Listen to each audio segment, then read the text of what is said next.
Hello, Ramage. I'm the director of the Cyber Education Research Center here at Murray State University, and welcome back to 10 at 10. 10 at 10 is brought to you through a partnership between Murray State University, Grow West, the Technology Council of West Kentucky, KY Innovation, and our local partner, Sprocket Innovation in Paducah and the Kentucky Innovation Station in Madisonville. Back in January, towards the beginning of the year, we started a series looking at 5 basic cybersecurity tips for you and your business. 5 basic tips, really groups of tips that your business could utilize to make your business safer than what it is today. Hopefully, many of these tips you've taken to heart, many of these tips you've at least considered ways that it can help you and your business. And today we're going to wrap up by talking about how to implement security technologies. And before we get into the details here, I want to make sure that I explain. If you look back through these 5 basic tips, these 5 areas, numbers 1, numbers 2, and numbers 3, you can do most of that for free or very little cost. So you can implement security policy, you can improve the password policy, or password use, you can improve user education. As far as a financial outlay, there could be some cost there depending on how you do it, but it also could be free except for your time. Your time is valuable, and I don't want to discount that. Number 4, auditing or doing a security assessment, as we talked about last week, can cost some money. It can be fairly inexpensive, but it could also cost you several $1,000s. However, number 5, implement security technologies, is going to be the most expensive piece of implementing these tips, because you can implement security technologies for as little as you want to invest or as much money as you have. You're never going to run out of money. I'm sorry, never going to run out of something to buy with your money. Even if you think you have everything, there's going to be something else that come along and you could utilize. You got to have a plan to invest that money. It's not something that you can just go and say, all right, let's go buy a firewall, and once I have my firewall, I'm done. Actually, there's a story of a doctor that I met in Indianapolis back in the early 2000s, right after the HIPAA, the healthcare privacy law came along, and he actually decided that he needed a firewall because that's what the rule said. The rule said that you had to have a firewall. So he bought a firewall, left it in the box on his bookshelf, but he actually had the firewall as the rule said. And I share that because this is a complicated deal. This map, this network diagram is one I found on Google. Nothing special about it, kind of generic, except it's complicated. And it's symbolic of how complicated this process can be.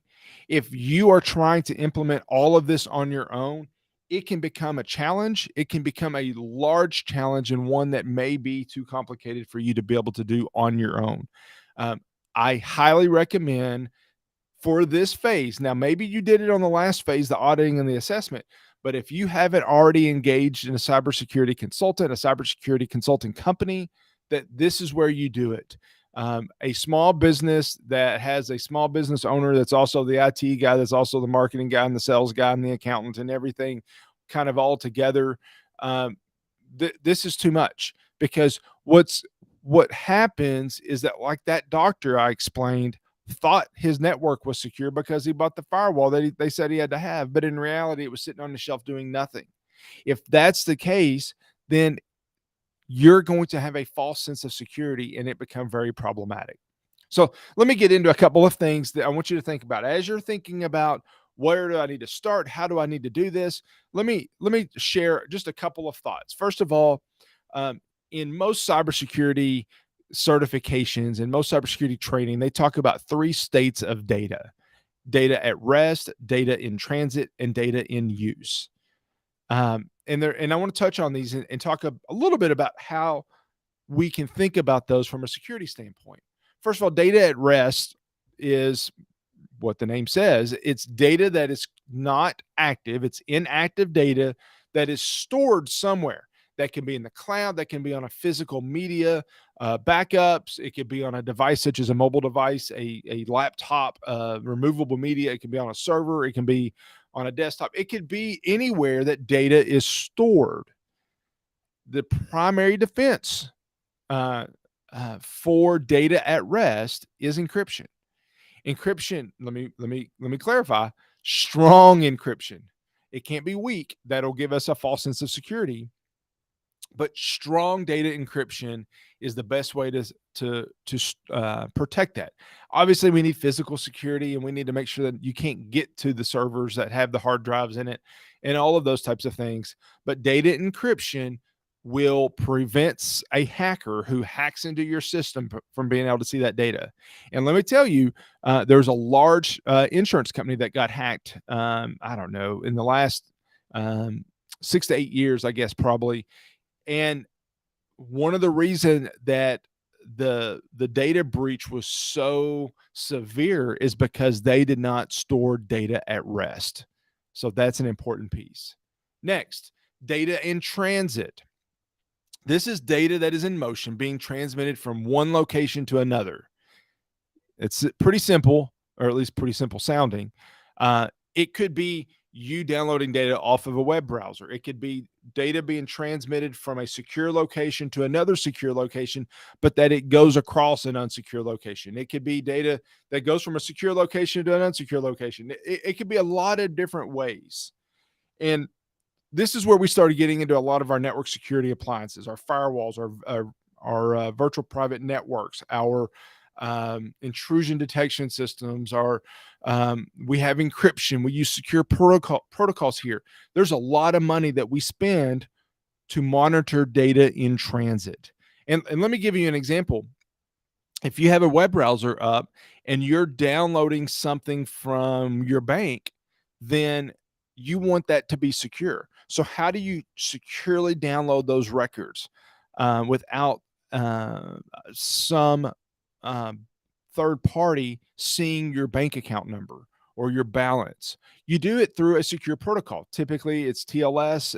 It's HTTPS. If you look up in your browser, you see the very beginning of it. It might see HTTPS, which indicates that it's secure. You'll see a little lock that sometimes the lock is open, sometimes it's closed. If it's closed, then that means you have a secure connection to that server.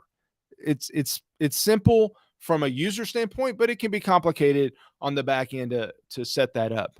But it's very important that we secure data in transit because we don't know who's going to see that information.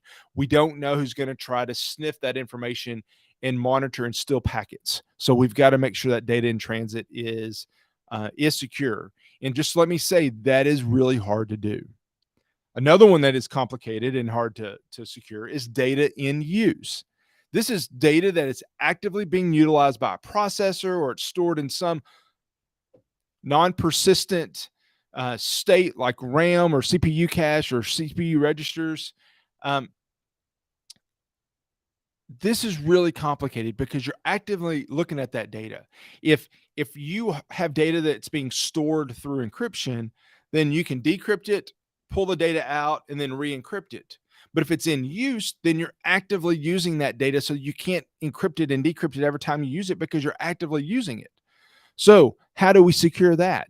Typically, we need strong authentication. We need strong authorization. We need strong accounting. AAA is what kind of the acronym for that is. But what that means is that we need to make sure that only the right people are getting access to it at the right times. And that's how we protect against data in use. Now, if you think about your company and where you have data being stored, that means it's in rest. You have data being transmitted, which is in transit, or data in use. It gets really complicated. And I go back to this graphic. This is a lot to take in. So where do you start? Where do you start? And my recommendation is, if you get to be a very large company, just have a conversation with a security consultant and see what they say. If you have 20, 30, 40 clients, meaning you have 20, 30, 40 computers on your network, if you have 20 employees, you may have double that on devices on your network. So it starts to get a little complicated on how do you secure that and what do you look for. There are professionals that can help you with that. If you want to get directed to someone that can help you with that, let me know. I'm happy to point you in the right direction, because this is something that's really important for us to do. And before you spend hundreds of thousands or millions of dollars, have a conversation with me and I can point you in the right direction to help you understand where you need to start and how you need to go about securing your company. Um, you know, again, let me finish by going back to where we started a month ago, 5 weeks ago. These are 5 tips to get you started. Be clear, though, that it is not you're not done after you do number 5. This is a continual process. Every year you need to think about, is my policy up to date? Do I need to do anything else with passwords? Do I need to do anything else with user education? Do I need to do another audit or assessment? Do I need to add additional security technologies to my defense? The answer is yes to all of them, but we got to get started as well. And I hope that going through this series, even though we've run long a few days like today, I hope that with this series you're starting to see some of the things that you need to do to keep your company safe. I appreciate you joining each week on 10 at 10. I hope that you have found this helpful. Please let me know if you have questions, if there's anything that you would like for me to go over in more detail. I'm happy to do that anytime on a future 10 at 10.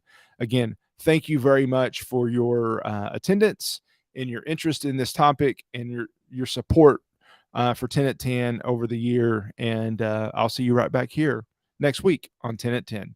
Thank you. Bye.